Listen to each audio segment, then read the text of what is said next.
Последних лет, наверное, 20 слышишь одно и то же. На предприятии почему нет социальных каких-то благ? Нет денег. В бюджете нет денег. В администрациях муниципальных нет денег. То есть вот это слово «нет денег», оно стало напрягать просто. И я стала присматриваться к нашим политическим структурам. Когда я стала присматриваться, то у меня как-то вот так вот возник вопрос, что а кому там заниматься-то этой вот экономикой?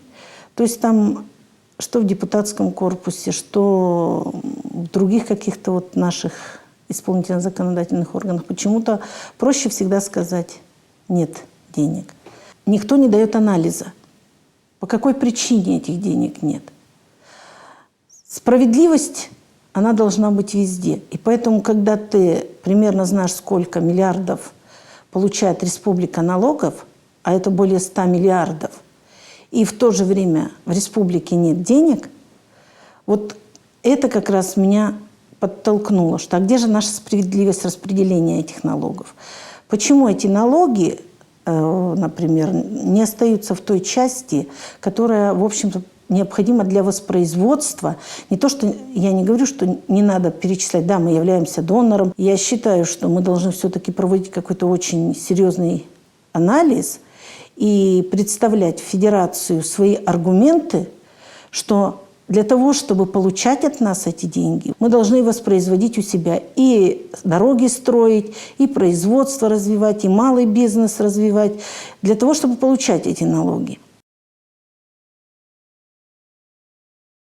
Естественно, праймерис мне не очень понравился, если сказать честно. Разбираться в этом, я вообще не люблю копаться в грязи, когда там что-то делается нечестно, кто-то как-то поступил по-своему. Я могу резко сказать, могу что-то кого-то куда-то послать, но разбираться в этом я не хочу. Каждый человек поступает, я считаю, что так, как он счел нужным. Ему с этим жить, ему с этим работать, ему с этим побеждать в конце концов. Поэтому пусть они живут как хотят. То, что я набрала свои 400 голосов, я считаю, что это очень хороший результат для себя в связи с тем, что 1,5 месяца работы, скажем, в Лесозаводском округе, в котором я выходила на праймерис, и 400 человек проголосовало, это очень хорошо. Это значит, эти люди все-таки в меня поверили за 1,5 месяца и пришли. Не поступило от других партий предложение, ах, вы не прошли там, давайте мы вас предложим от себя. Я, естественно, задумалась и посчитала, почему бы нет. Я себя считаю, что хорошим хозяйственником, потому что на тех предприятиях, в которых я работала, и ту работу, которую мне поручали, она, в общем-то, вся выполнена была хорошо. Я люблю выводить предприятия на хороший уровень. Я бы, наверное, в первую очередь обратилась к нашим депутатам, которые будут коллегами, чтобы мне поручили именно в первую очередь поработать с федеральными структурами, проанализировать, почему, что и как, и что необходимо сделать для того, чтобы мы все-таки могли убедить, что бюджет наш должен пополняться не вот от 100 миллиардов мы получаем, ну, примерно где-то 50%, но пусть нам оставят 60%. И мы уже будем находиться в том, да, мы будем дотацию давать, естественно, датировать, но это будет 40%, а не 50%. Это во-первых. Во-вторых, вот в общественной палате сейчас у меня был такой огромный пласт, это работа, это дороги Коми. Мы с надзорными органами, с исполнительными органами проехали практически всю республику, смотрели все наши дороги, практически все. И вот я для себя лично определила, что вот сейчас как общественник, значит, мы должны направить в первую очередь работу в восточном направлении. У нас это дороги на Карткирос, Усть-Кулом, Троицко-Печорск.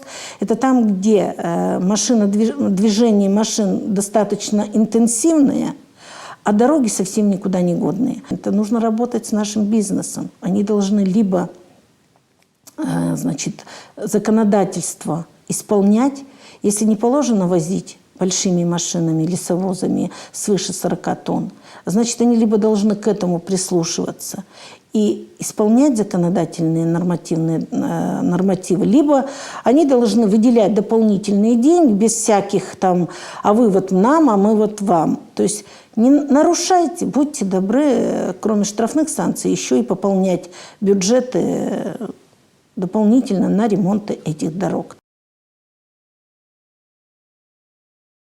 Телевизионный канал у нас работает стабильно.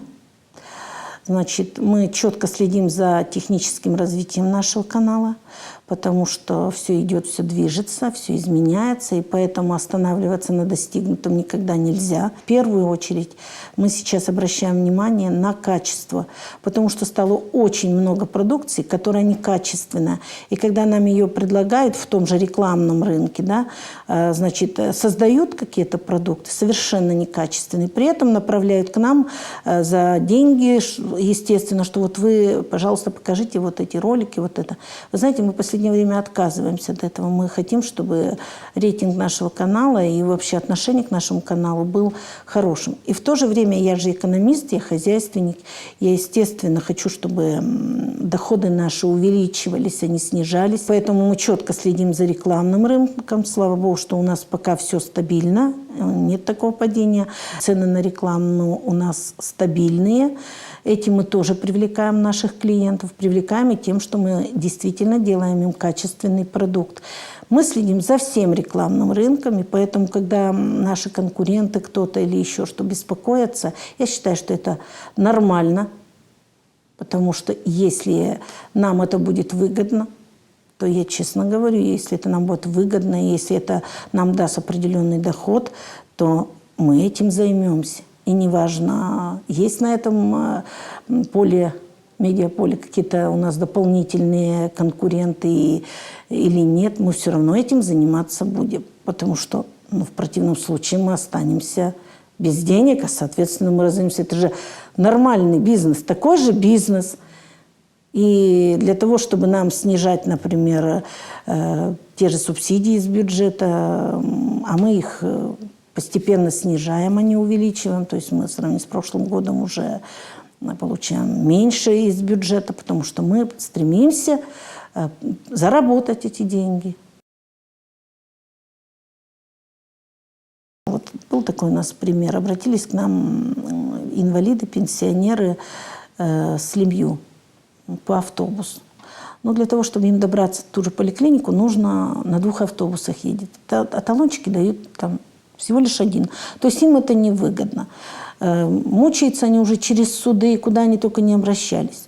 И если общественная палата приложила все свои усилия, и администрация города, и транспортники повернулись к этим, пусть их даже там 30 человек, да, повернулись к ним лицом и сделали так, что этот автобус сделали, что они стали ездить оттуда, конечно, получаешь огромное удовольствие, что ты сделал человеку, который тебе, может быть, спасибо скажет, свечку поставить даже в церкви за здравие. Вот. А если что-то не получается, ну, конечно, обидно, но я, например, продолжаю все равно работать, потому что, ну, не с этой стороны, с другой подойдем, не с другой, с третьей.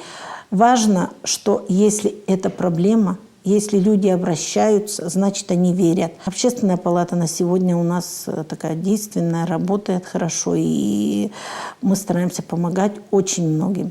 Я не устаю от этого.